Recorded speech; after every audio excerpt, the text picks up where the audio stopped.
এক বুদ্ধিজীবী এক আলেম সাহেবকে বলল, হুজুর আপনারা যে এত পরকাল পরকাল করেন, পরকাল বলতে তো কিচ্ছু নাই। আলেম সাহেব বললেন, আচ্ছা তাই নাকি?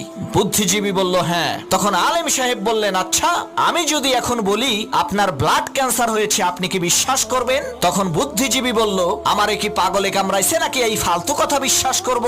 তখন আলেম সাহেব বললেন, যদি এই কথাটা কোনো বিশেষজ্ঞ ডাক্তার অত্যাধুনিক যন্ত্রের সাহায্যে চেক আপ করে আপনাকে বলে, তখন কি আপনি বিশ্বাস করবেন?